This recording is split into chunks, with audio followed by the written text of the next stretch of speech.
This is Phillip Frankland Lee, or I just call him Chef Phil.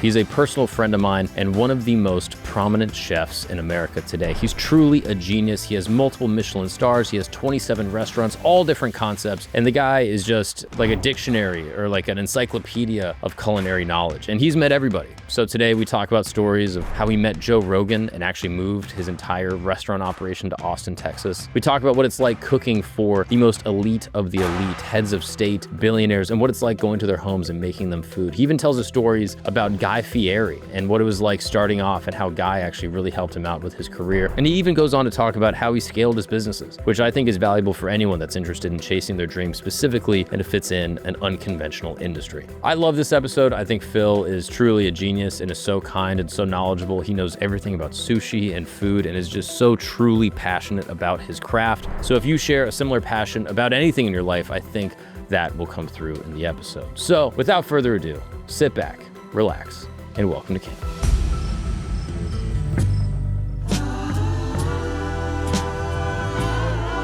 Chef Phil, what's up, brother? Yo. How are you? I'm great. How are you? I'm excellent. Thank you for joining me on my lovely couch.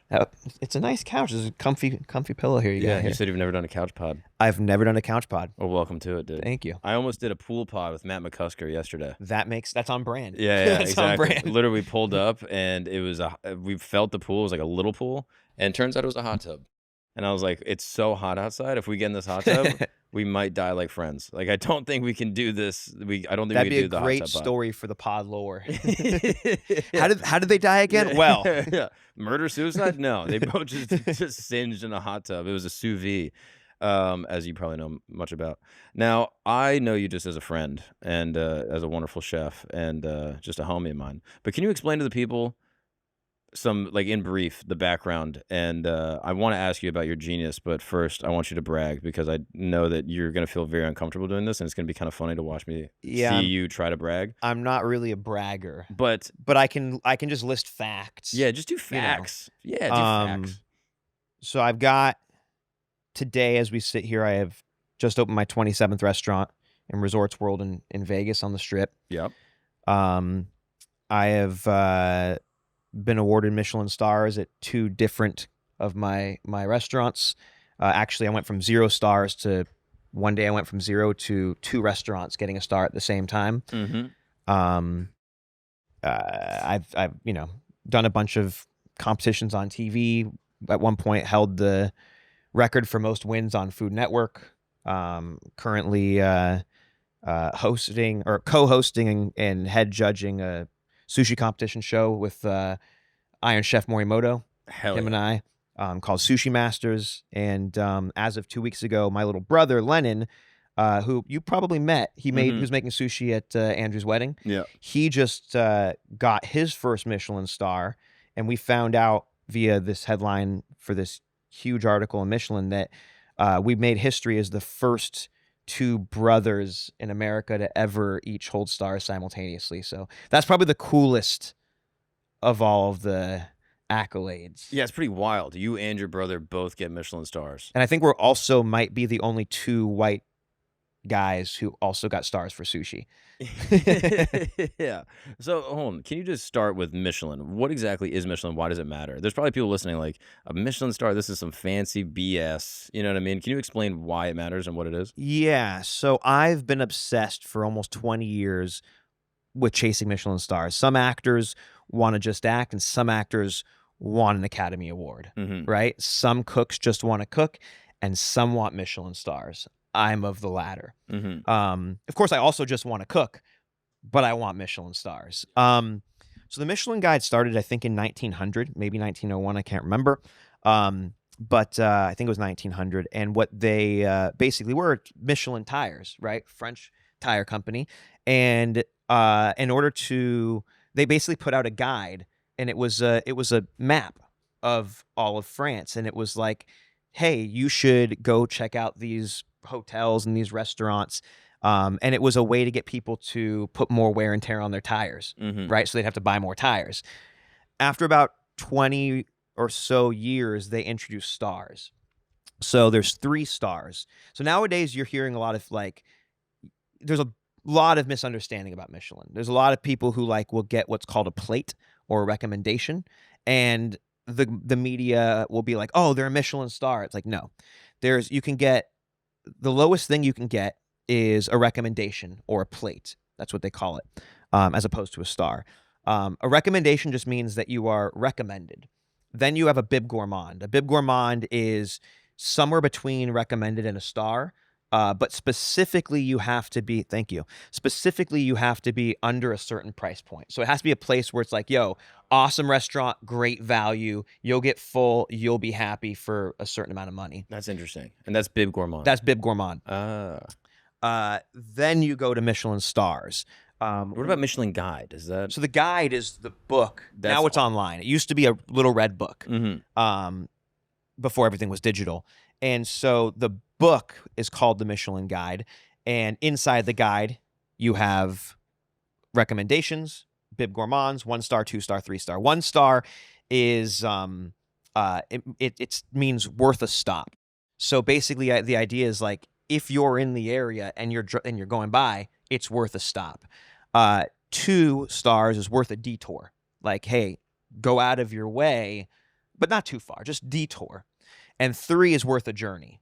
3 is like, you should buy a plane ticket to another continent. It's that good. Now, you might think that the fact that I only have 1 star would mean like I'm not, you're a schlub. That I'm a schlub. Yeah, you're a huge failure. I still literally cried on camera when I got those stars. Well, it's worth noting, like, I feel like you're being a little bit generous with the rating here. Maybe like that 1900s rating is kind of what you're referring to. Like, oh yeah, worth a stop. Like, well, that's what it was. They've kept. I mean, it's still worth the stop because here's the thing: you go through New York City, right? And there's thousands of restaurants. Fair. There are some that's worth a stop, meaning if you're in New York, it's worth your time.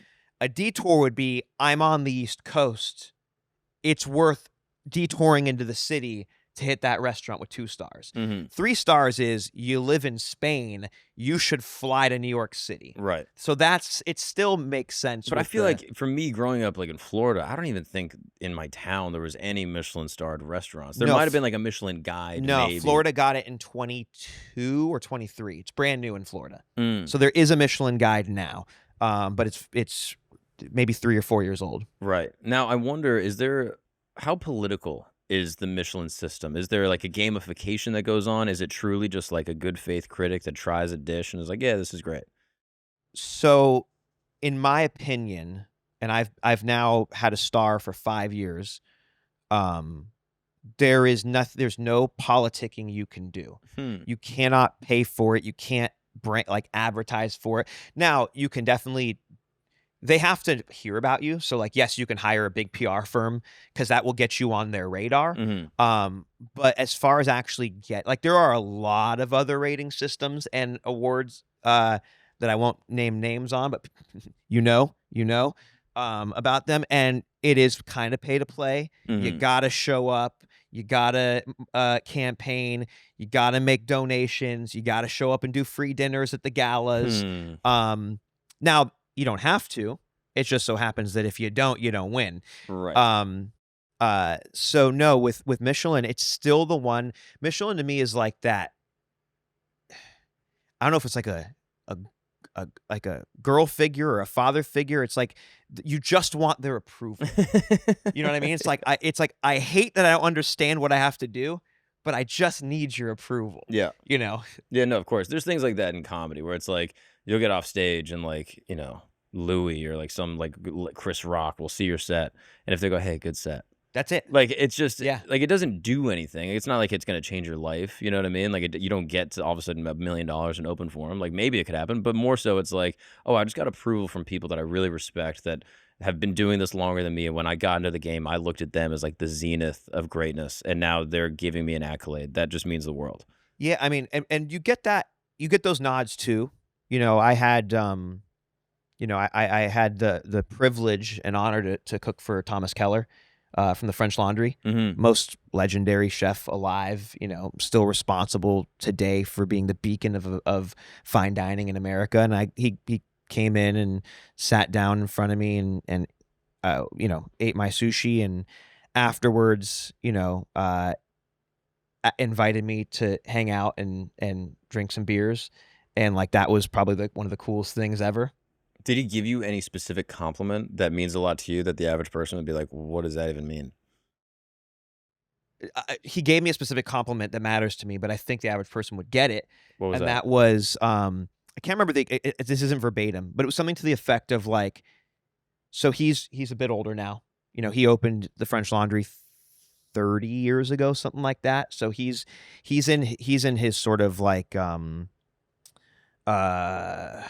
legacy phase of his career, you know, and still very active, but he said something to the effect of he was very happy and excited to see like young chefs who were going to like take the torch. It was something about like, hey, it was a recognition of I won't be here forever, and I'm very stoked on what you're doing because you will help move this along. The kids are all right. The kids are all right. When I'm gone, there will be you're part of a class that will continue. I mean, that's like the highest compliment. I'm getting goosebumps. Right, my hair is standing up just thinking about it. Yeah.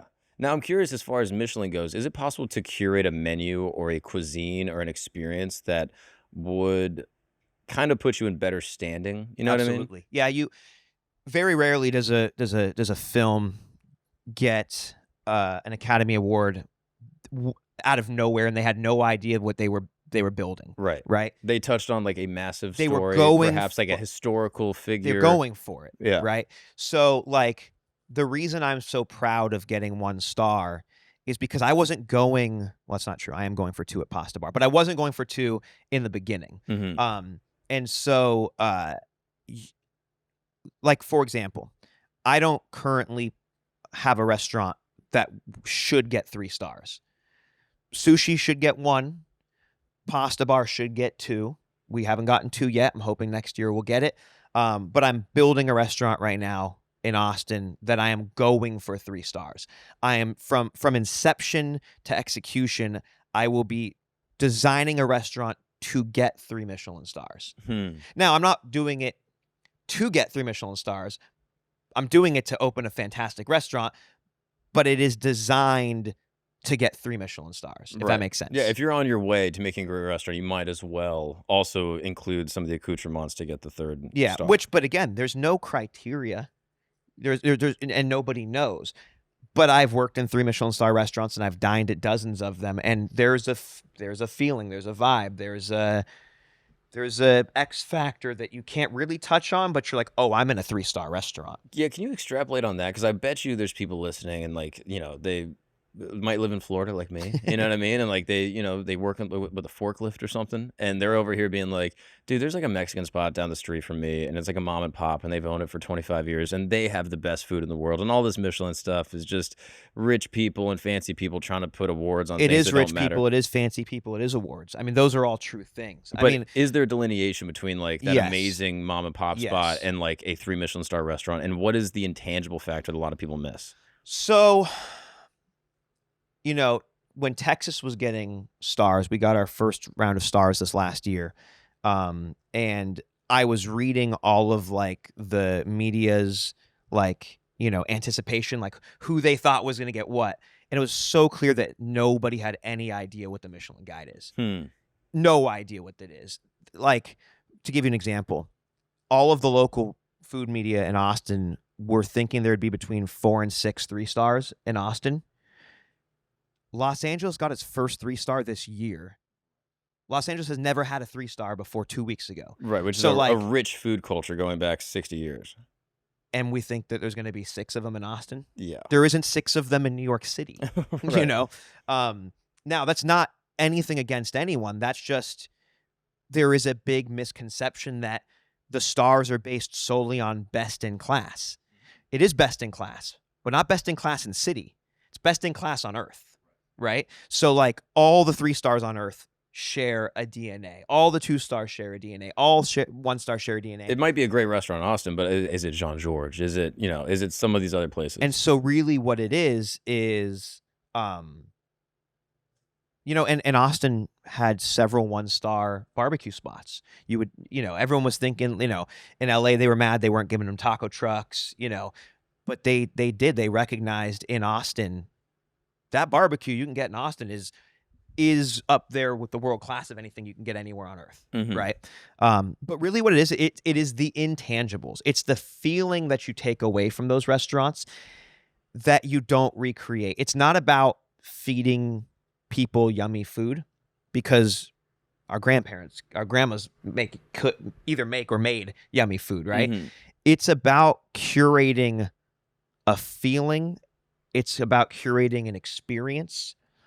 To give you an example, the difference between you've been to sushi, right? It's, that's a solid 1-star to me. It's, you show up 30 minutes early. It's a 10-seat restaurant. We give you complimentary cocktails and canapes. You come in, you sit up with the chefs. We're giving you the best sushi you possibly can, but we're keeping it fun. We're keeping it light. It's a kind of a party atmosphere, even though it's very respectful to what we're doing. And then you get your bill and you fuck off, right? What we're going to do at the new restaurant is, first of all, it's set on a 4-acre ranch right outside of downtown Austin. And there's going to be little cabins that you can stay overnight. And I'm going to have my own Longhorn dairy cows that I'm going to milk every morning for all the butter and the cheese and all the desserts. And I'm going to raise my own ducks and goats, and I'm going to hunt all of the animals, and I'm going to do a tasting menu that, like, when you show up for dinner, it's meant to be somewhere between, depending on at your leisure, somewhere between a 3 and a 6 hour experience, where it's like, come and hang out on the 4-acre farm for like 45 minutes to an hour before we even go and start. Now you'll have a drink in your hand, but it's like, this is not the local mom and pop that just has awesome ceviche.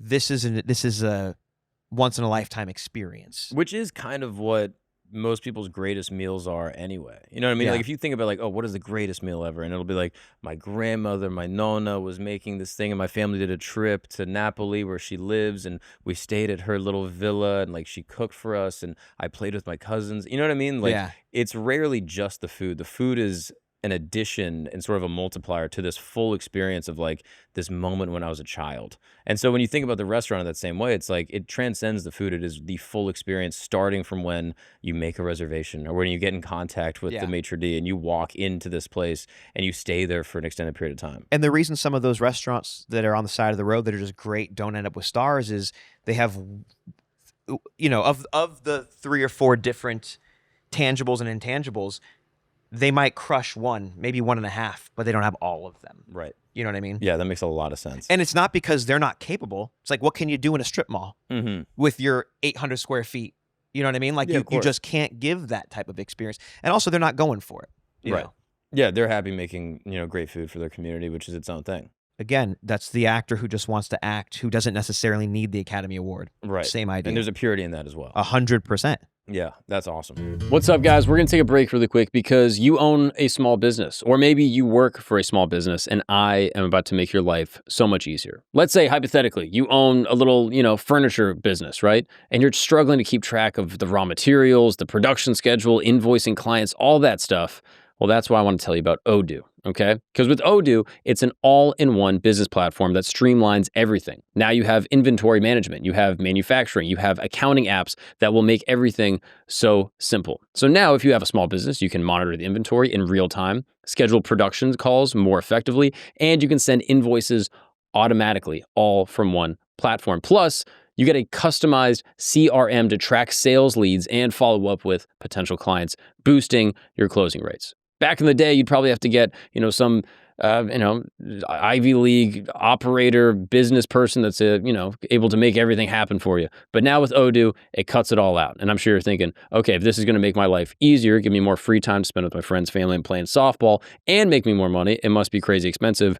This is the good news. Listeners of this program are going to get a 14-day free trial. That's right. You get 2 weeks with Odoo completely for free when you go to odoo.com/camp. That's right. Odoo.com. Use the promo code CAMP and you will get 14 days for free just to try it out. See if you like it. If it's not for you, you don't need it. All right. But Odoo is going to make your life so much easier. Everything you need all in one place. Save time, make more money. Now let's get back to the show. What's up, guys? We're going to take a break really quick because I got to tell you a story. Imagine you're sitting in your house. It's cold outside. It's a little snowy. And you're like, man, I just want a panini. So you go and you order it, from DoorDash or something like that, and it never gets to you. You're looking at the app. You're like, dude, it's been 4 hours. Where's my panini? You're calling. No one answers. Well, this is a true story that happened. There was a woman, a client, that was working as a DoorDash driver, and she slipped and fell on an icy walkway outside of a Panera Bread in Fort Wayne, Indiana. She breaks her elbow, which leads to surgery and hardware having to get inserted into her arm. She can't work. And originally, she sues Panera, and Panera was like, okay, we'll give you like $125,000. But then the good people over at Morgan & Morgan fought for her and got her the $1 million verdict that she deserved. Yes. If you never heard of them, Morgan & Morgan is America's largest injury law firm. Yes, and they're that way for a reason. They've been fighting for the people for over 35 years. Now, I'll be honest, if I ordered, a panini and the woman gets paid $1 million because she slipped, I mean, it's a tragic thing to happen, of course, but I deserve a little bit of that. I should get a cut at least, right? I'm the one that ordered the panini. If I never ordered that panini, she never would have slipped, never got $1 million, which obviously she deserved. You know what I mean? But maybe next time she gets $1.1 million, I can get a cool 100,000 out of that. Regardless, all I'm saying is if you're ever injured and you are looking to get the money that you deserved, the compensation that is entitled to you from your injuries, Morgan & Morgan could be the way to go. Hiring the wrong law firm can be disastrous. I mean, you can be locked up in litigation. It's a nightmare. But hiring the right law firm could substantially increase your settlement. And with Morgan & Morgan, it's easy to get started. Their fee is $0 unless they win. That's right. Their fee is free unless they win your case. You don't pay you pay 0 cents unless they win your case. You can visit forthepeople.com/gagnon, Gagnon. That is FORthepeople.com/gagnon, or dial pound law. That's pound 529 from your cell phone. That's forthepeople.com/gagnon, or click the link in the description below. And thank you so much to the good folks over at Morgan & Morgan for sponsoring this program and making this show possible with this paid advertisement. Well, let's get back to the show. Now, I'm curious, you talked about Sushi by Scratch restaurants, one of your, many wonderful, wonderful dining establishments. I've always wondered this, and I've asked you this in passing at different times. Do you get shit for being a white sushi chef? I got shit for being a white sushi chef for a very long time. It stopped when I got a Michelin star. The night before we opened the first location in Los Angeles in 2017, I think it was, my publicist quit because she thought what I was doing was blasphemous. Wow. And she was unwilling to represent my interpretation of sushi. Can I ask what the ethnic heritage of your publicist was? I believe she was Chinese. Oh, really? I believe. I'm fairly certain. She wasn't Japanese. Yeah, she's sticking up for the Japanese. She wasn't Japanese, and she wasn't white. Interesting. But especially, this was a time in 2017. This was a cultural moment where this was when cultural appropriation was getting smashed on Facebook. Right. There was I remember reading at that time about these white girls who lived in Mexico who went back to Seattle and were making burritos, and there were people picketing. You know what I mean? Yeah. A white lady with a kimchi digital store. Yeah. and so which I can understand the frustration. If you lived your whole life eating kimchi and you're Korean, people have been making fun of you because your food stinks, and all of a sudden some white lady does it and everyone loves it. I can understand the frustration. I don't think it's justified to protest in front of someone's store, but I can get where that animosity comes from. I don't get where that animosity comes from unless it is unless it's a strictly capitalistic move where someone is just literally trying to exploit. Right. But sushi didn't originate in Japan. You know what I mean? I'm listening. Yeah. So every started in China. But modern day sushi, what you know today, is from Japan. But sushi didn't start in Japan. Really? And when you say sushi, do you just mean the exercise of eating raw fish? Okay, in small bites? Sushi's been around for about 2,000 years, and only 200 years ago, this year, was the first piece of nigiri ever made. Rice with a little piece of rice with the fish on top, like I do. It's 200 years old. And sushi being raw, I think, is 250 years old, maybe 300 years old. And was that Japanese? Yeah. Yeah, the This Japanese. is a great Japanese move, right? Because they just take everything and make it the best. So again, Japanese make the best whiskey and scotch. Did they start that? No. Make the best steak. Make the They best make pizza. the best everything. What the Japanese do amazingly is they take stuff that other people have started and they fucking perfect it. Mm-hmm. I've never had a Japanese person be upset with me for making sushi. I've Right. only ever had white people upset with me for making sushi. And you know, several of the it's not like what I was doing back then was like way different than what I'm doing now. Like the hamachi with the corn and the sourdough was on the menu when she quit. Interesting. You know what I mean? The bone marrow was on the menu when she quit. Hmm. It's just that if you look back 10 years ago at the state of sushi in America, it was fish on top of rice, soy sauce, wasabi. It wasn't garnished back then. Now, I won't say it wasn't garnished. It was very rare to find it garnished. Mm-hmm. And so what I was doing is I wanted to make the most traditional and respectful type of sushi I possibly could. The problem is white people were mad because they don't know the tradition. They don't know where it comes from. They don't know why. This is an imitation crab. That's what traditional, respectful sushi There's no is. Philadelphia cream cheese on this. Yeah. But the fact that I was white and I was doing it different than what they were used to made it seem like I was being blasphemous, as opposed to actually going, hey, how come you, first of all, Phil, why sushi? Oh, because when I was 5 years old, it became my absolute favorite food, and I was obsessed. When I was 7, I would only eat omakase. When I was 13, I bought my first book on making sushi, started making it at home. Like, I grew up in LA in the 90s and early 2000s, and we had the second highest concentration of sushi bars per capita in the world.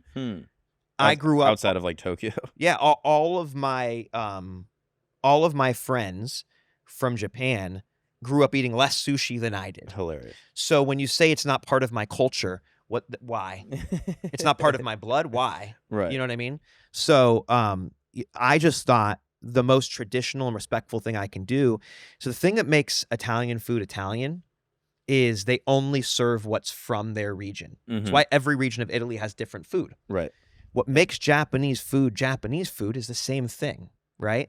And so sushi would have, if you have a sushi chef in Tokyo from Okinawa and you have a sushi chef in Tokyo from Hokkaido, they're going to have different styles of sushi. I'm not from Hokkaido, I'm not from Okinawa, I'm from LA. So I treated LA as the prefecture of Japan. So all of my sensibilities, my flavor profiles, I used LA as the colors of my paint on my palette. Which is the most Japanese thing you could do. Which is the most traditional thing you can do, but everybody didn't fucking understand it. Right. That makes a lot of sense. But then over time, we became, the media would shit on us and people would show up and be like, this is the best thing I've ever had in my life. And we became a cult classic that, like, one of those movies that has terrible Rotten Tomatoes, or I don't know about, it has terrible critic scores, but like is sold out. Yes, exactly. And it's got like the audience rating is 98%. Yeah. So audience loved us, but everyone whose job it was to, review didn't. Was that frustrating? Yeah.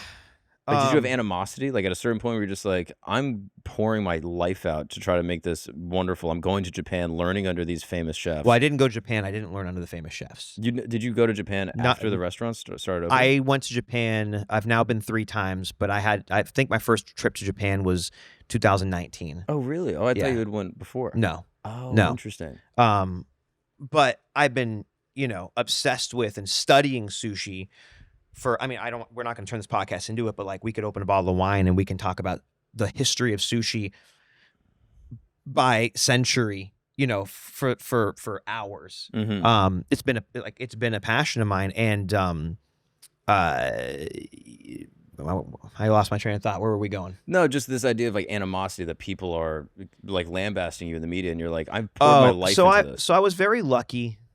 I played music when I was younger. And when I was in like middle school, I was in a pretty popular band for like our hometown. And that's when message boards started. And people talk shit. Of course. People talk shit. And I learned in like 12 years old, 13 years old, 14 years old to just let people talk shit. Tried fighting them when I was younger, but like I just, you let it go. And then I've had, I've had other like instances. I won't mention what TV show, but I've been on a show before where like the edit is so bad, like making me look so bad, and the words that are coming out of my mouth on the screen aren't actually coming out of my mouth. They're overdubbed with other words that I've said, that they caught on camera. I mean, that should be illegal. Except for the fact that when you do these shows, you sign a piece of paper that says, we're allowed to doctor, alter, make you look bad, all that kind of stuff. Of course.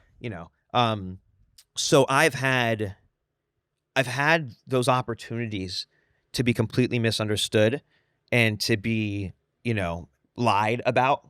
And so here's the thing. If I went out of business because of it, it probably would kill me. Mm-hmm. But I had a sold out restaurant every night. And so to me, I come from I played in hardcore bands and punk bands. We're not supposed to be mainstream. You know what I mean? We're not supposed to sell out amphitheaters and arenas. We're supposed to sell out bowling alleys to 200 kids who give a shit. Mm-hmm. You know what I mean? And so in the food world, I was selling out these little tiny restaurants, these little tiny clubs to people who gave a shit. The critics didn't get it. Cool. Whatever. And you got to really like be with the people every night that you were affecting, and you were like, yeah, this is what I've got into this for anyway. Here's what I have learned. There's only one person who actually matters, and that is the guest who's paying money. Mm-hmm. If the guest who's paying money is having a great time, you're killing it. If the guest who's paying money isn't, you need to fix that. Right. Yeah, I don't think you would trade having an empty restaurant and all the accolades in the world. No. Yeah. I'm also curious, like I am a fan of history and I love history very much. Could you give me in brief, if there is such a thing as a brief answer, what is the Japanese obsession with perfection as you've understood it through sushi? So I am not, I don't claim by any stretch to be like a Japanophile. Mm-hmm. I'm a sushi-phile. Right. I don't even know if that's a word, but you know what I'm saying. Mm-hmm. I know the history of sushi. I don't know the history of Japan. But why does sushi come through Japan and get perfected? Well, the thing about sushi is that the only constant is that it has been evolving. It's never stopped evolving. And so even today, you see the world of sushi isn't what it was 8 years ago. 8 years ago, you couldn't find a speakeasy 10-seat 17-course with the words behind you on the back wall, nigiri only. You couldn't. Now, like the Houston Chronicle did the list of the top 20 speakeasy 17-course 10. You know what I'm saying? It became a genre in its own right. It has become a genre, and it's actually one that I have a couple of. I have several friends, but I have a couple of friends in Japan who are world-renowned chefs who, dined with me early on, and they were like, "This is going to be the future of sushi," because the thing is, everybody's handcuffed by tradition. No one's allowed to go outside of the box, and you just did, and you're doing it really, really, really well. And so this will be the, Hisato Hamada from the Wagyu Mafia said it in 2017. This will be the future of sushi. And 2 years ago, when he hosted me in Tokyo at his restaurant to take over and do my sushi, he went on the record again, said, "I said this in 2017, and now you can see this is the future of sushi." Yeah, his words, not mine. It's an interesting disruption, right? Like I like that about sushi, even just in the way you're explaining it, that there is an inherent kind of evolution to it, which I think a lot of white America doesn't really understand or respect. And there's almost like an inert sort of prejudice that Americans have that, like, if I were to see like a Filipino guy or like even like a Central American dude with like a mono lid making sushi, I would be like, well, this is his culture. You know what I mean? Like, it's just as much like Filipino culture as it is yours. You know what I mean? Like I don't think like that the color of your skin or like where you were raised should preclude you from making great sushi. This is the only thing that should matter. Right. Your heart. That's it. If you're like I said earlier, I can see an argument for you're a capitalist, you're a VC firm, you're private equity, and you're just trying to cash in. I could see an argument for like, hey, that's not right. Mm-hmm. But if it is your soul if that's what you want to do, if that's what you want to spend your life doing, you should be able to do it. And I'll tell you, you can do it. You might have to. Nowadays, no one's getting in trouble for making sushi. Right. Right. But I did. I got a lot of hate for making sushi, and it instantly died when I got a Michelin star. Yeah. What's up, guys? We're going to take a break really quick because you need to rebrand your crotch. That's right. You need a full rebrand under your dong, and you're going to do it with Blue Chew. Because Blue Chew, their tablets aren't just for better sex. No. They are like if Tony Robbins give a motivational speech right to your wiener, you know? I mean, you're going to feel amazing. Look, I just took one of Blue Chew's tablets today, and suddenly, I mean, look at me. I'm glowing. This table, absolutely getting crushed underneath it, right? My penis is giving a press conference, okay? Feeling great. Never been better. So whether you're trying to make, you know, a memorable moment with your sweet love, or you're just trying to give, you know, a friend of yours or a girl you know, like some crazy group chat fodder, something for the girls to gossip about, Blue Chew is absolutely the chewable tablet delivery service that you need to bring the thunder. And the best part is that we got a special deal for the listeners of this lovely program. Get your first month for free at bluechew.com. Just use the promo code GAGNON at checkout. All you got to do is pay $5 for shipping. That's like a cup of coffee, all right? $5 for shipping. You're going to get free Blue Chew straight to your door. So upgrade your legacy. Let your name ring out for eons. And let's get back to the show. What's up, people? Quick announcement. If you are a fan of Camp Gagnon or Religion Camp, I have great news because we are dropping History Camp. That's right. This is the channel where we're going to be exploring the most interesting, fascinating, controversial topics from all time throughout all history, right? You probably know about Benjamin Franklin, Thomas Jefferson, Nikola Tesla, interesting figures from history, and you probably learned about them in school and they were pretty boring, but not here. No. As you know, I was raised by a conspiracy theorist, so I'm going to be diving deep into all of the interesting, strange, occult, and secretive societal relationships that all of these famous, influential men from our shared past have. So if you're interested, please go ahead and subscribe to the YouTube channel. It will be pinned in the description as well as the comments. And if you're on Spotify, this doesn't really apply to you, but these episodes will be dropping as well. Just go ahead and give us a high rating because it really helps the show. And you've also met some pretty interesting people doing this. Like very many... Most of my closest friends today, I met across the counter from me. Mm-hmm. My daughter's godfather, I met across the counter from me. You know, I like Neen Williams, my partner in NAC Burger and the NAC podcast. I met across the counter from me. Is that how you met Joe as well? Yep, I met Joe across the counter from me. Like he just pulled up one night. You want the story? I would love it. So December 2020, living in LA, 4 or 5 restaurants at the time.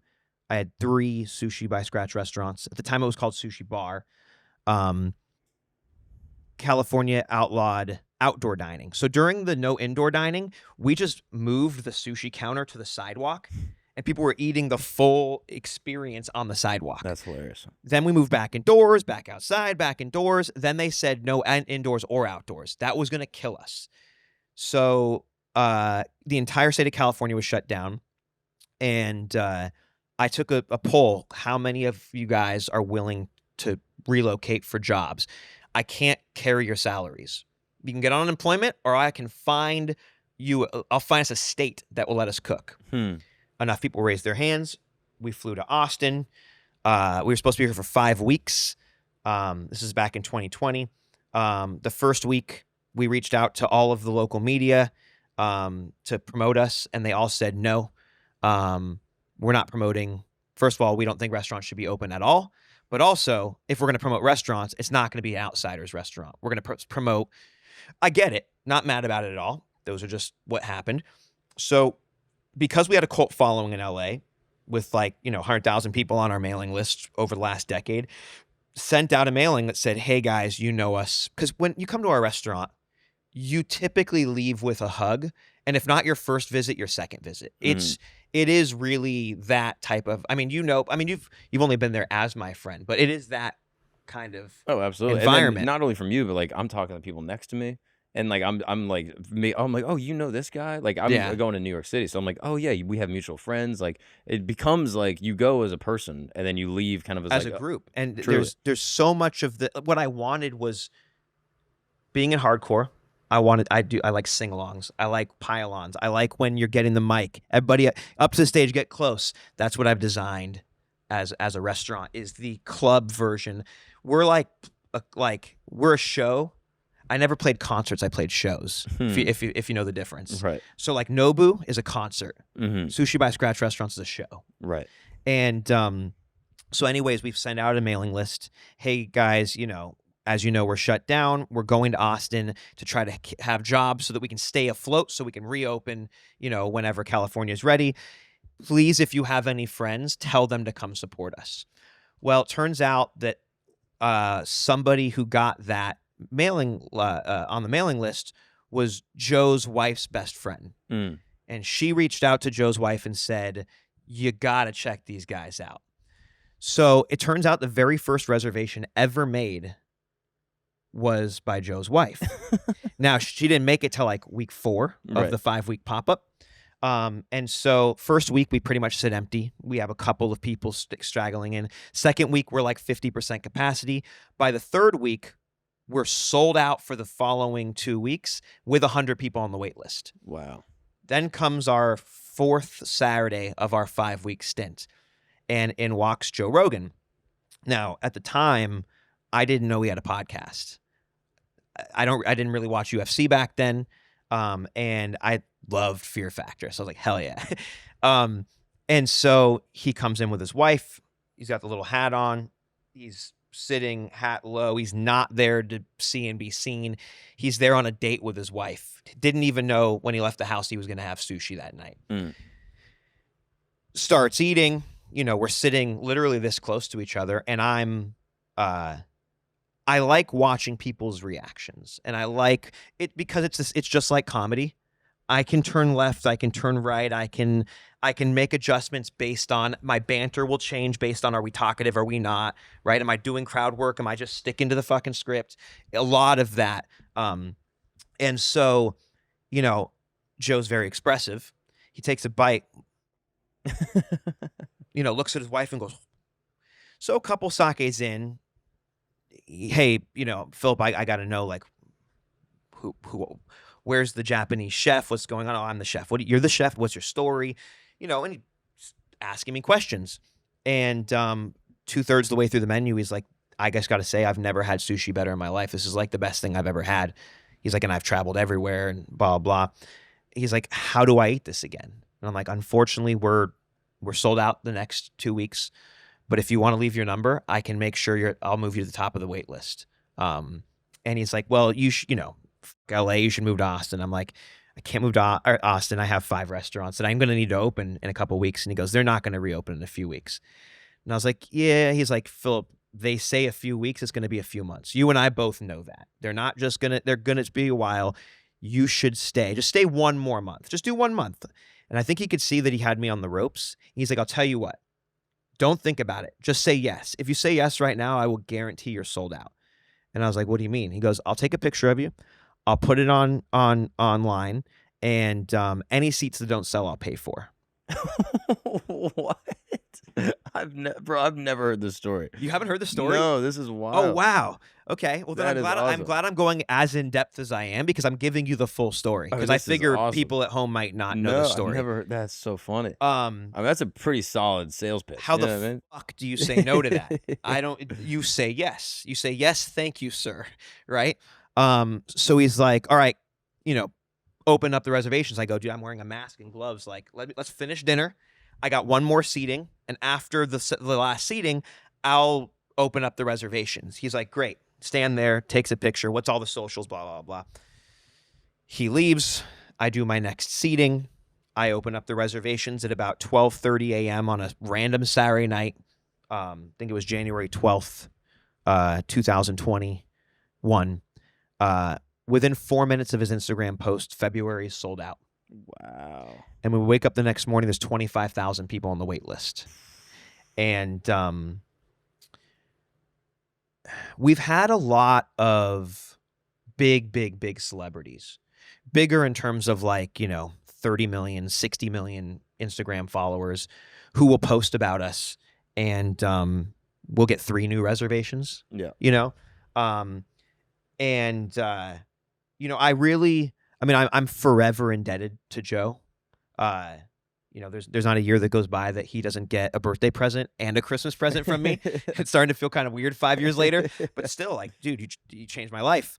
But we were so blown away that when Los Angeles and California turned, not the people, but the city and state turned their back on us, Austin answered the call in our darkest hour. Right. And Margarita and I decided that we will not shut down this pop-up until everybody gets a chance. And so about 4 or 5 months later, we have not gone back home to LA. We're just running this pop-up, and we make the announcement because we just keep extending month, and it's the months are selling out, and like we're breaking talk, which is like you really know Resi, like talk is the same thing. So literally we're like, it's going on sale, and it's the fucking site is crashing. 40 seconds and all 300 seats for the month are gone, or whatever it is. Has that ever happened in your career before this? All of our restaurants sat at or near capacity with between like 10 and 20 people on the wait list on a Saturday night. Now we're looking at like 4,000 people on the wait list tonight. Yeah. Like just nuts. And eventually we decided we should probably tell the IRS that we don't live in California anymore. And so we bought a house here, and it's been almost 5 years. Wow. Yeah, that's why we live in Austin now. That is crazy. I didn't realize that it was that dramatic of a moment. Like, I thought it was like, oh yeah, like we came over and we kind of had some success and we met some cool people and we just kind of stuck around. I didn't realize it was like, no, it was Joe literally, an offer you couldn't refuse. It was Joe literally forcing me to move to Austin. Because what a legend, though. How do I leave that? And the fact that he would do it in that way to guarantee that it would work out. Like, I've obviously as a comic, like I know he does this with comics, but the fact that he does this with people outside of the comedy space in such a significant way is like really a testament to like his character, right? Like that he would just put you guys on. I mean, he told me once that he understands his like level of power. Yeah. And he tries to use it for good. Yeah. And sometimes it's misunderstood, often, most of the time it's misunderstood by specific people, but he's trying to use it for good. Yeah. He, and he tells me all the time when somebody goes to the restaurant and then he gets tagged, or his friend hits him and goes, dude, you were right. Because he told me, he's like, every once in a while they'll style me out, but then somebody will go and be like, why did you like that? It wasn't that good.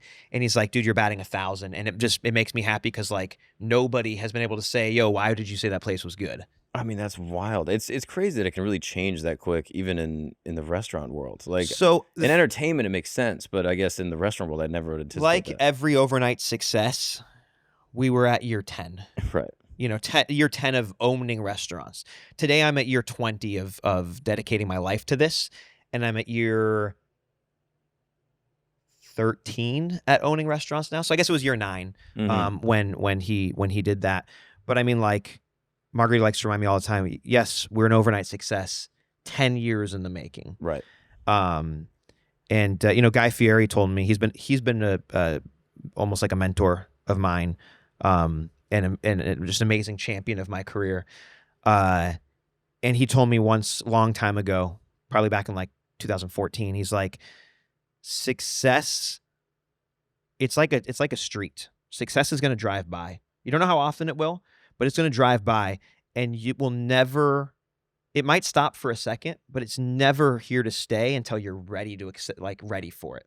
And I feel like had Joe's first experience, because we both lived in LA, he could have found us there, and had he found us in 2017 or 18 or 19, maybe we wouldn't have been ready for it. Maybe it wouldn't have been. Maybe the food wasn't as good. Maybe the experience was, But like we were ready to hold on to success at that point. What can you tell me about Guy Fieri? I feel like this is another person that's extremely misunderstood by the media. All right, I'm going to tell you my best Guy story, and I had the honor of telling this story to his wife recently, in front of him, because he did something for me that it's almost unbelievable. So, I never wanted to be on TV. I was like, fuck that. Fuck being a TV chef. I'm a real chef, right? So I opened my first restaurant, no paycheck, really hard to survive. And a bunch of so Chopped, which is filmed in New York, was only really doing East Coast chefs. Well, this year in 2013 or 14, I can't remember, they started doing West Coast chefs. And a bunch of my friends went on and they all won. And if you go on and win, they ask you if you know anyone else who will win. Now, apparently the producers got my name from like 8 or 9 different people. And I was like, nah, I don't know. And all my friends were like, dude, it's $10,000. You need money. Fly to New York for free. Get $10,000 and fly home. Like, why would you not do that? So like, all right, fine, I'll do it. So I fly there and I win. And as I land back on the tarmac at LAX, phone turns on. I get a text. Hey, we just got your number from Chopped. There's a new show that's shooting tomorrow called Guys Grocery Games. Would you like to be on it? It's up to a $20,000 prize. And I go, okay. So I show up the next morning. This is episode 3 of season 1 of Guys Grocery Games. And I had just done Chopped, where nobody speaks to you. None of the judges, none of the hosts. They turn the lights off. You have to put your head down and walk single file. Like it's psychological warfare, right? I get to this thing and I'm expecting that this is my first cooking competition. Or on TV at least. So I'm expecting that's what it's going to be like. And I get there and it's light and it's airy and it's cheery. And Guy comes out to all of the contestants before we even go do our welcome interviews or whatever. He's like, I just want y'all to know that you've made it. You won. The fact that you're here, blah, blah, blah. And he gives us a real amazing pep talk and shakes all of our hands. Spends a few minutes. Hey, what's your name? Phillip. Okay, what do you do? I have my own restaurant. Oh, what kind of restaurant? Oh, I make everything from scratch, blah, blah. Wait, you own it? Yeah, I do. Okay, well, good luck today, blah, blah. So then don't see him for a while, and now we're starting. And what he does is he goes, all right, next up, you've got Chef so-and-so from so-and-so, and you do your big walkout, right? And I'm like the third one to get called out. So he calls, all right, so next up is Chef Phillip Frankland Lee. He's a chef and owner of a bistro in Beverly Hills, California, reading off the teleprompter. And I'm doing my big walkout. And he goes, no, stop. And everyone's like, wait, why do you, what's going on? And he's like, no. This kid owns his own restaurant. I'm not saying he's an owner of a bistro. He owns Scratch Bar. Let's do it again. And the producer's like, well, you can't say the name of the restaurant. He's like, bullshit. This is my show. This kid he's 27 years old or 26 years old. He's fucking putting himself out there. He owns his own restaurant. We're promoting his restaurant. And he gets into a fight with the producers on episode 3 of his first competition show. And I'm just standing there. We're all standing there while they're arguing. And he's like, and they're like, they finish up and he walks over to me and goes, listen, we're going to go back. We're going to do it. We're going to say Scratch Bar. I don't know what they're going to air, but I want you to know this. No matter what you do today, you cook from scratch. You're the scratch man, the scratcher. You don't stop saying scratch the entire episode. And I go back and I do the thing. He does the intro for me with saying Scratch Bar. And I do every single course that I do. I make something. I make my own butter in one course. I do something from scratch. And I end up winning, I think like 16 or 18K that day. I just can't believe that a celebrity on TV would not only care about a 26-year-old kid enough, but like he didn't just advocate for me, he fought for me. And I didn't know him. He didn't know me. He didn't know me anything. You know what I mean? I mean, that's awesome. And it was the most, that was one of the most incredible things that ever. So then, yeah, people talk shit about me later about being white. It's like, I don't care because there's you know what I mean? Like, I've had enough love that the hate gets kind of drowned out. I mean, that's fascinating. Like, I really feel like the perception of Guy in the media is like, oh, he's this wild dude and he wears these crazy shirts and his hair is funny, da da da. Do you know that? I think they miss Shane Torres. Yeah, of course. Have you heard his bit on Guy Fieri versus Anthony Bourdain? I've seen excerpts of it. I've seen like clips. Amazing. Yeah. No, I mean Shane's like all time. But like I do think people miss Guy's genius. Yes. His whole thing is, look, yes, he has racing stripes. Yes, he has, spiky hair, but that's his personality. Yeah. You have long hair. That's your personality. I have a beard. That's my personality, right? That's just his personality. And is it a little bit different than everyone else? Sure. But he's not doing it as a shtick. Like, he collects hot rods. He's a hot rod guy. Yeah. So he dresses like a hot rod guy. Like, why is that? Why do we hate him because he dresses like a hot rod guy when he has such a huge fucking heart? Yeah. You know what I mean? It's weird. Yeah. But that also goes to show you that a person that amazing, who's done nothing controversial in his entire existence, Truly. If people can hate him, then you can discredit everything people say. Yeah. As a whole. Now, I'm curious, when you're cooking and sort of working with these like high-powered people, right? Like you're like someone like Joe is massively influential, and he's not the only one that you've cooked for. Is there a pressure when you're making each dish? Do you psych yourself out? Do you have to kind of calm yourself down? Like, what is that? There was only 2 people who I've ever been nervous to cook for.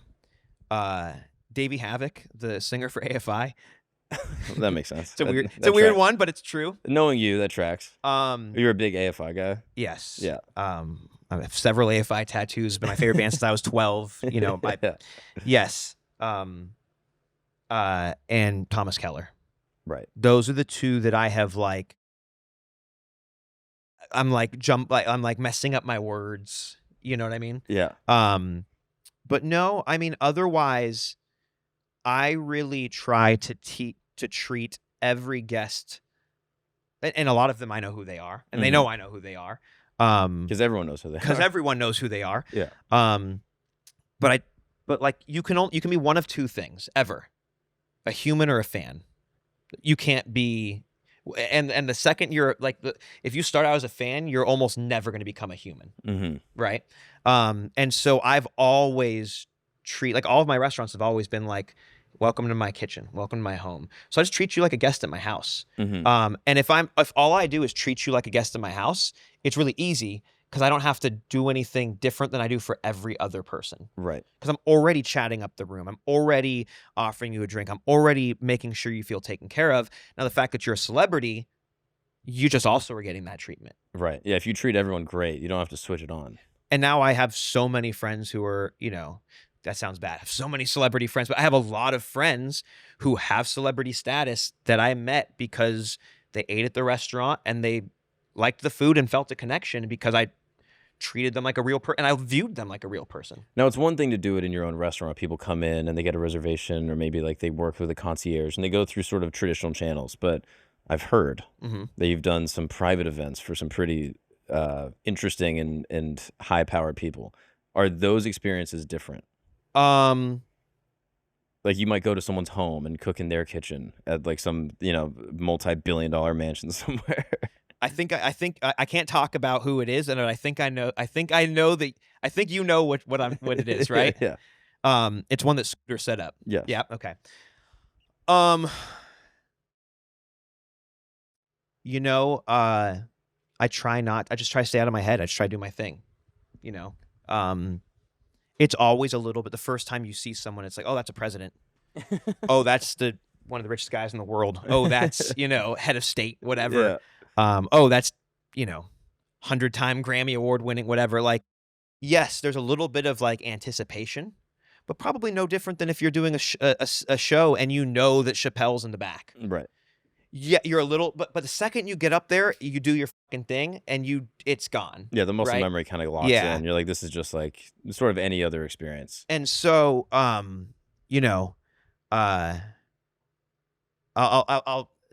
tell a fun story about that. I'm going to leave all of the names out. Fair. So I get gifted I get gifted as a birthday present to somebody, and go to their house, make sushi.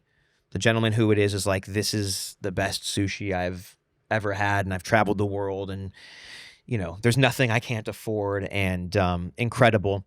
And this is over COVID, so like you can't go to restaurants or whatever in LA. And do the dinner, great time, leave, get a call back a couple of days later. Hey, so-and-so wants to know if you can come back this weekend to do another dinner. And the person who I'm talking to is like, and that's crazy because this person never brings back the same chef. So I go back that weekend, and this person has invited 3 couples to join, him and his significant other. And it's like, I'm so excited to show all of my friends the best sushi in the fucking world. And so I'm getting ready. I come out with the first dish, and he goes, "Hey guys, this is Phillip, blah, blah." And I know every single person at the table. It's like an Illuminati party, dude. You're looking around, you're like, what the hell? Well, no. I know them personally. Oh, every really? person at the table is a regular at my restaurant. Oh, hilarious. Yeah. Oh, that must be nice. That was cool. Oh, That that's was cool. crazy. What's up, guys? I'm on the road. That's right. I'm going to Chandler, Arizona, San Diego, California, Burlington, Vermont, Montreal, Toronto, Detroit, and a bunch of other dates that I will be adding to my website, markgagnonlive.com. I would love to see you guys there. Obviously, if you don't know, I'm a stand-up comedian, and stand-up comedy is my passion. It's the thing I love to do, and seeing you guys all come out to the shows truly makes my life. I hang out after the show and say what's up to everybody. So if you want to come through, check out the show, say what's up to me. It would mean the world. You can see me at all these dates and more on my website, markgagnonlive.com, and I'll see you guys on the road. What's up, guys? We're going to take a break really quick because we got merch. If you don't know, we got camp research and development merchandise. You can see it right here. Also, my buddy Andrew Schultz was actually just out hanging with his fam, having a good old time. All of a sudden, a dude walks up to him and goes, "Yo, what's up, Schultzy?" And guess what he was wearing? This shirt right here. So shout out to that legend, whoever you are. You're the man. I appreciate that. And if you want to cop your very own camp threads, go to camp-rd.com. We're dropping all sorts of new gear. You can see some of the images here of some of the products that we got. And anytime you buy a t-shirt, you help this show directly operate. It is a huge, huge lift. And I'm very grateful for everyone that reps the gear, especially at the live shows. Seeing you guys wearing the t-shirts at the shows truly makes my life. It's the coolest thing ever. I cannot believe people are actually wearing clothes that me and my friends are designing and sending iMessage chats like, "Yo, you think this is cool?" It's the craziest thing in the world, and I'm so grateful for everyone that does it. Check it out. We got the link in the description. Now let's get back to the show. Now, are there logistical issues? Like, are they like, okay, well, we need to test the food and we need to look at the rice and make sure that everything's fine? Like, we did do a background check on you. Like, I've definitely had background checks done in some of the dinners that I've done. My team we have to sign NDAs. Sure. Yeah, there's definitely been those things. Not too often, but it does occur. Yeah. I've never had to look like a metal detector or like there's like they're checking the food for poison. Right. But because again, I was a chef who was like brought as a gift. Right, of course. Like, it goes through the right channels. Yeah, because the right person vouched. Right. They didn't find me on Craigslist. So I know at the restaurant, very many celebrities have come in, as we've said. Are there any specific people that you can share? I know you don't like to kiss and tell, but are there any specific stories of people that have come in that you can share as far as celebrity? So, yeah, I mean, you're right. I don't kiss and tell. However, if the paparazzi saw the kiss, I can say it happened. You can comment on it? Yes. Yeah? I mean, obviously, who's been to the restaurant, and, there's been a lot of big, great people. Some fun story.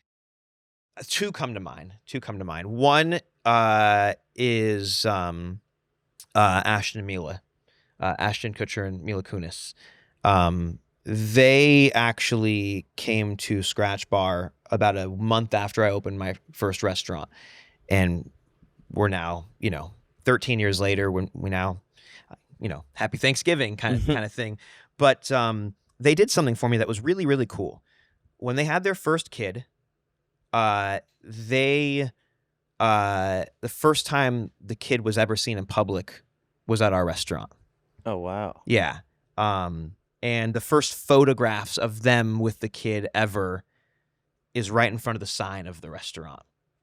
Whoa. And that's wild. Yeah, and that was I never asked if that was planned or not, but I do know that the paparazzi did not come on our side of the street. They stayed on the other side of the street. But regardless, it felt really, really cool. Yeah. Especially at that time, like restaurant 1, first couple months. Well, that was restaurant 2 that happened. Oh, okay. The Gathering Swine in 2014. So that means Guys Grocery Games was 2013 then, because I didn't have Gathering Swine then. The second time, and I don't think I've told this story on a podcast, but it's public knowledge that Leonardo DiCaprio has been to the restaurant. But I'm gonna tell a fun story since we're on this topic.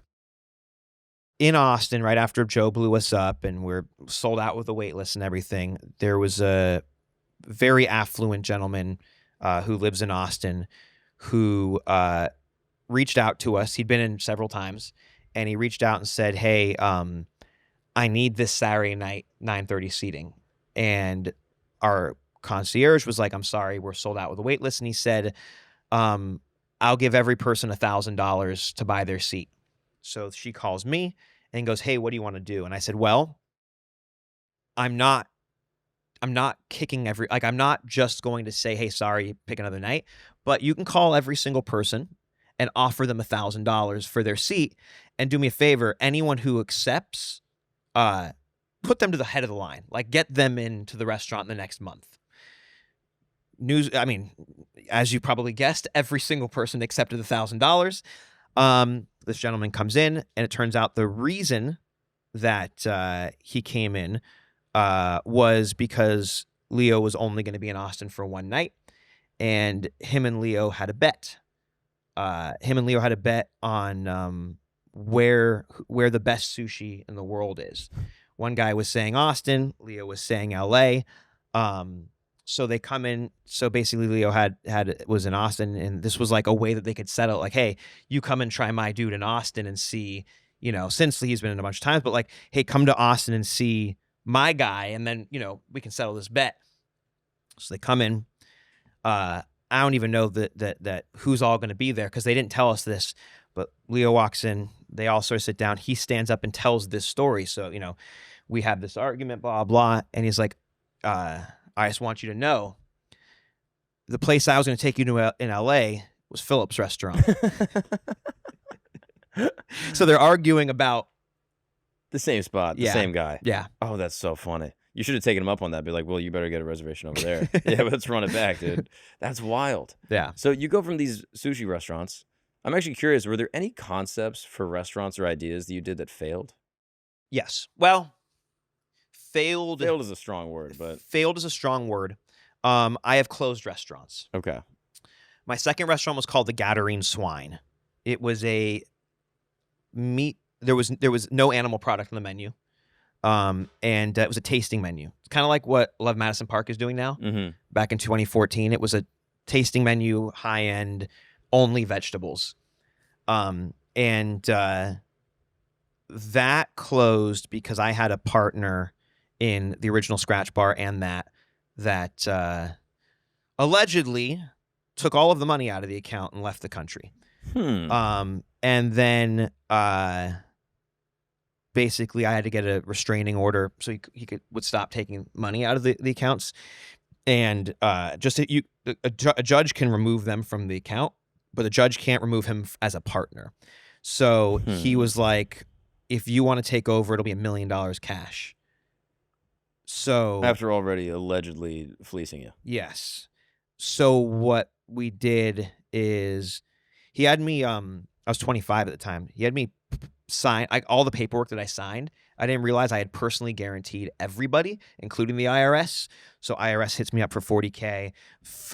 My vegetable purveyor hits me up for $30K. Staff hasn't been paid. So on and so on. So I kept that restaurant open until I paid every single person out, and then closed the restaurant. So I wouldn't call that a failure. The restaurant didn't fail. The restaurant the relationship perhaps maybe failed. Yeah. I had Franklin's Crabbing Company, was like a lobster roll, concept up in Montecito. Yeah. It was doing all right, but it was in a hotel, and the hotel really wanted sushi because they loved our sushi in LA. So we did reconcept that to be sushi. So that one also closed. I had two other restaurants that also closed. The Silver Bow and the Monarch were all in the Montecito Inn.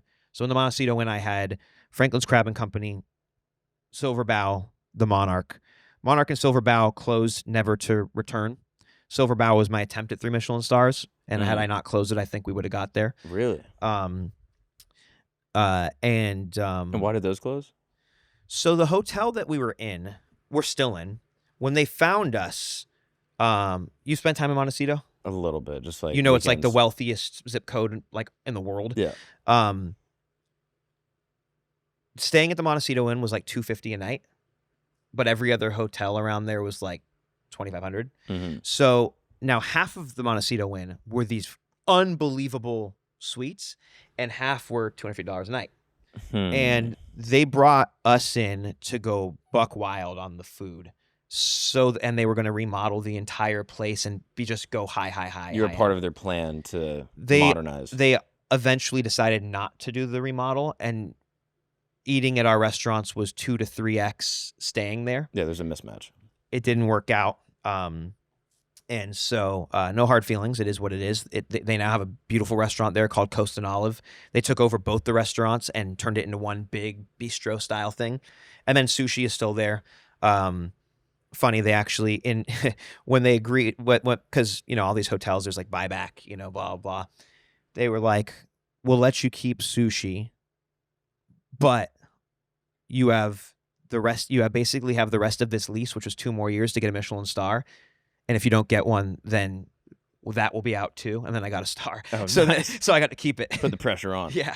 Now I'm curious, like with comics, there's always like a joke that never worked, or an idea that you always thought was going to make it that never really worked. Was there ever a dish or a piece or a roll or something that you were like, I think this has something, and every time you did it, you were like, this doesn't work? No, I don't think so. Really? No, because the thing is, you just iterate until it works. And it may seem like, from an outsider's perspective, that like when you write a dish, that like you kind of like that, like throwing darts at like, it's like Mad Libs. Mm-hmm. You know what I mean? But it's not. It's more like if you ask a guitar player, like, "Yo, how'd you come up with that song?" They're like, "Well, I've been kind of strumming this thing for a few years, and lately I've been doing this, and so it's just the next thing that I wrote." And so that's kind of the way. Like, I never sit down with a pen and paper and go, "I'm writing a menu."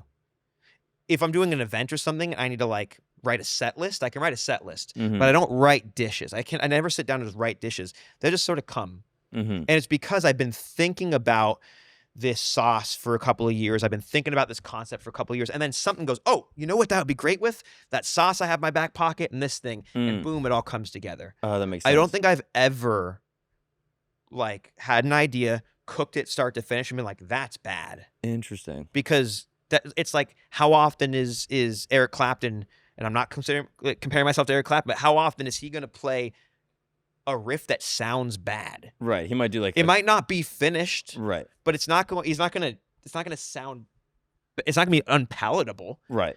It's just not done. It's not done. And so he might have a really short riff that he fucking sits on for years because he can't figure out where it goes. And then one day, oh shit, there it is. Because he hears one, it's just something. Did you ever have a concept for a restaurant that you were like, I would love to do this, but it just wouldn't, this is like too expensive, inconceivable, too crazy? Like, what's like the highest? It's the restaurant I'm about to open in spring. How long have you been thinking about it? More than a decade. Because it's just so, it's almost like James Cameron level. Like, oh yeah, it's a place you can stay where everything's made on the farm. Like, I'm gonna have an acre and a half of a culinary garden. I'm going to make my own sugar out of honey from our apiary. I'm going to feed my dairy cows the olive mash from the olive oil, Texas olive oil company on the road, and all of the leftover beer mash from Jester King. Every 6 months, I'll send my dairy cow to slaughter. That will come on the menu for the next 6 months. I'm building a 4,000 square foot, like hunter's cabin, in the middle of the fucking woods. It would have been impossible to do 6 years ago. Like, it would have been impossible. Yeah, I actually have had this property for almost 4 years because it was a good price and I could just get it. But I've not been able to start on it until literally we broke ground like in the last month. This is like James Cameron having Avatar like in his drawer. And he's This like, is my avatar. The technology my isn't avatar. ready to do this. Well, technology's ready to milk cows, but you know, Right. there's just something about. So I'm super literal. So when the reason that Scratch Bar and now Scratch Restaurants, and we don't serve anything we don't make from scratch, is I'm very, very literal. And when I was going to open my first restaurant, I looked up the definition of restaurant. And That's a hilarious place to start. well, you got to know what the fuck you're opening, because I'll tell you what, a lot of restaurants aren't restaurants by definition. Okay.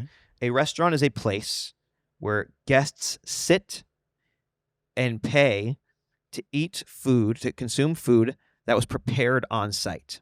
So, if I buy someone else's bread, and I buy someone else's butter, and I buy someone else's smoked salmon, and I buy someone else's roasted turkey, and I put all of them and I assemble all of them, by definition, I'm a delicatessen. I'm not a restaurant. So, I wanted to take it further and say I'm not going to serve anything I don't make myself. Now there is a slight caveat there. I don't refine my own sugar. I don't, there's certain things you don't actually make. So the rule of thumb is, if it's an ingredient in something, it can be purchased. But like, I can't purchase a bagel chip and then garnish a bagel chip. And I can't purchase a bagel and slice it and turn it into a bagel chip. I'll need to make my own bagel chip. Right. If that makes sense. But if I'm making a sauce and it needs, well, now I make my own soy sauce, but I didn't back in the beginning. If it needed soy sauce in there, I would buy soy sauce as one of the 13 ingredients in a sauce, if that makes sense. Of course. You know, if you're going to use katsuobushi, which is like basically dried bonito flakes in your dashi, I'm not buying fresh bonito and then making my own, you know what I mean? But if I am going to serve it as like your next course is bonito flakes, then I would have to make it myself. Right. Oh, that makes a lot of sense. Here's another good example. I want prosciutto on the menu. Mm-hmm. So I got to get a whole pig. I got to break it down. I got to wait 2 years. However, if I wanted to boil prosciutto into a sauce, I could buy prosciutto.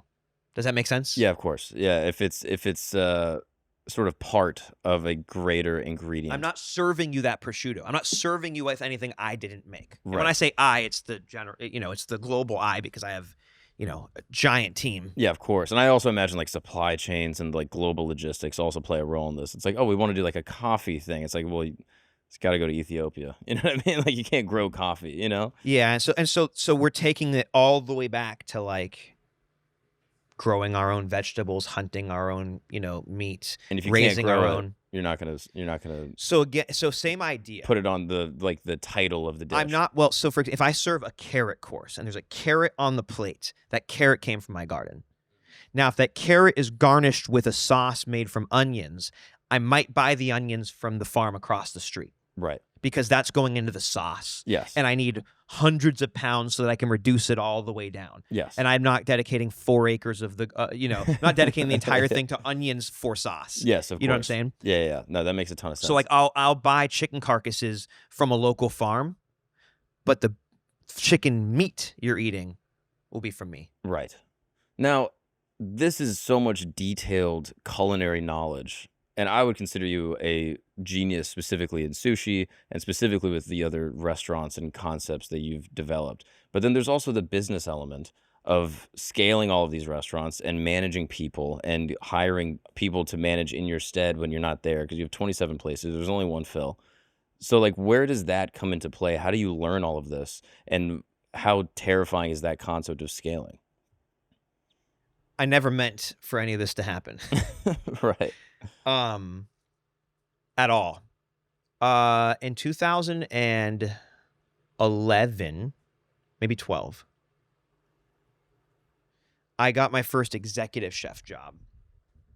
And it was a restaurant called DiCaprio in Toluca Lake in Los Angeles. And I very quickly learned that, so guests were calling in to be like, hey, is Phillip cooking tonight? Because we're open 7 days a week and I was off one day. Oh, he's not? When is he cooking? Okay, I'll come in that day. And when the owner came and told me that, I said, I gotta do something, because being a chef is a big misnomer about the difference between being a cook and being a chef. If I come to your house tonight and I cook you an amazing dinner, it does not make me a great chef. It makes me a great cook. But if I bring 4 or 5 dudes from different walks of life who maybe they do or don't know each other, and I orchestrate them to cook you a great dinner, that makes me a great chef. And so I realized right then that I have to stop cooking. And I need to start training. So I immediately, because I was the chef who was like working saute and expediting, I went around the other side of the expo and I started expediting, and you guys are cooking. And at that point is when I realized I'm not going to teach recipes ever. I'm going to teach approach. I'm going to teach like mindset, philosophy. Yeah. I'm going to teach you to think the way that I think, not recreate what I'm doing, but to create the way that I create. Right, because then you can't solve problems. Exactly. And so like if you're a restaurant that has a beet sauce and the beet sauce recipe has 35 grams of sugar every time, regardless of how sweet the beets are, it's never going to be perfect. So my idea of consistency is not that it should be the exact same every time. It should be the fucking best every time. I have this idea about first kisses. If the kiss is exactly the same on the second and third and fourth time, it's not as exhilarating. Mm-hmm. You don't need the kiss to be the same. You need the kiss to be as good. So if it's the best kiss you can have, it'll be just as good as the first kiss. Right. Yeah, there's like a proportionality. There's a context. So, as we've grown, what I've done is I've promoted from within. There's this you've heard of chef driven. Mm-hmm. Most restaurants, when you hear chef driven, is like, well, we put bacon on our Caesar salad. The CEO of Scratch Restaurants Group was my sous chef at Scratch Bar in 2015. And as he's aged out of cooking, slowly he's just been my right hand, and we've grown. And now the entire company, not the people who do the taxes, but the entire logistical brand of the company are chefs who have aged out. And so chefs get things done. We're efficient. We do not fail. Problem solve, figure shit out. Correct. And I never meant to open this many restaurants. What actually happened was when I sold, so the restaurant that Joe blew up, that was a pop-up, and that was our 4th location of Sushi Bar. Private equity comes in, offers to buy that location, just that one, not my other ones. At that moment, I'm only a 50% owner of all my restaurants in California. Marguerite and I are 50% owners. The deal is going to allow me to buy out all my partners in California and go back to 100% ownership of everything that we had. And so I did. I sold that one location. It was in East Austin here. They were supposed to run that. They'd run Sushi Bar Austin. I'd run Sushi Bar LA, Sushi Bar Montecito, Sushi Bar LA, because I had 2 of them. When I was on Rogan in January of 22, at that moment, I don't think I had a single restaurant open, because I had ones in LA that were still closed, in California that were still closed, and I had just sold the one in Austin. And now, today, there's 27. I mean, that's insane. In 3 years. Keep in mind, though, that my biggest restaurant is the size of this this room, yeah. Right? You could fit all 27 restaurants in a TGI Fridays. Right. Right? So, the thing was, and you asked me this earlier before we even started rolling, but like, I had to figure out a model that didn't exist, because the model that existed was invest millions of dollars, take 3 years to break even. I had to open restaurants and break even on week 1, or else I would die. Right. And so my father-in-law would build the restaurant. My father-in-law would build them. I would go with him and I would help, like in New York, all the brick on the wall. Mm-hmm. I spent 48 hours. I did all that brick, with the fucking thing myself. So we would open restaurants. Again, it's a DIY fucking punk mentality. It's like, fuck you, I'm not giving up. I have like over 300 employees now. Mm-hmm. Every single person has a 401k with a 5% match, which is the legal limit. You can't match more than that. Mm-hmm. Even my dishwashers. Everybody, if one of my chefs who's making 6 figures, his girl is given birth or whatever, 6-week full pay paternity. You know, medical, dental, benefits, extended education stipend, everything we can give, we do. And instead of starting kids out of culinary school at minimum wage, we now start them at, like, depending on the restaurant, somewhere between, like, you know, low 60s, mid 70s. I have this idea that we should stop being the help. We should stop being, you know, just service. We should be professionals. Yeah. You know, and so, I mean, I think chefs should make as much money as lawyers. I think chefs should make as much money as anyone else. And I think this should become a career where you could, you know, your parents can be proud that, like, you know, not only have you found success, but you drive a nice car and you bought yourself a house. Probably, other than my brother and I getting that Michelin thing, the proudest I've ever been is when one of my cooks who started with me while he was in culinary school, when he was like maybe 19 or 20, still works with me 12 years later. He came to me and said, "Chef, I just got approved to buy my own house in California." And that was the coolest fucking thing ever, because now not only do I care about him like a son, but, like, we're providing a life that I don't need that much to be happy. I have a nice house. I have everything that I need, right? And so I thought, these are my real partners. Everyone who shows up, because I'm not at the restaurant every day. I can't be. But they are, and they deserve, you know, basically what I did is when I bought out my 50% of my partners, the full 50% that used to go to my partners went out into fucking salaries and benefits. And you probably have no turnover. Like, I couldn't imagine people are leaving. There's still turnover. I mean, I'm sure, like anything, but I'm sure a lot of people are going off to start their own restaurants and chase their own dreams. There are several speakeasy 10-seat sushi restaurants around the country that are our alum. Yeah. Several of them in Austin too. And I can imagine there's probably people clamoring to just be a part of what you've built. Well, the thing is, what you actually want, and this is where, you know, Thomas Keller is, and I mentioned earlier legacy. For a chef, your art doesn't get hung on the wall. It's gone. When you're gone, it's gone. What lives on is the family tree. It's the lineage that you trained under him, and he trained under him, and he trained under him. And so what you want as a chef is that one day it means something to have worked for you. I mean, that's awesome. Well, Chef Phil, it means something that you're a friend of mine, truly. And I'm very grateful to call you a friend and a brother. And I appreciate everything today, all the knowledge and just even hearing the stories. A lot of the stuff maybe you've told before that I've never heard, which is fascinating. There's a lot we talked about that I don't think I've talked about. Well, I appreciate that. Yeah. Well, thank you for doing it with me. It means the world. Thank you so much, Thanks brother. for having me. And we're actually going to check out Sushi by Scratch restaurants tonight. Hell yeah. I'm excited. Hell yeah. Thank you again, brother. Absolutely. My pleasure.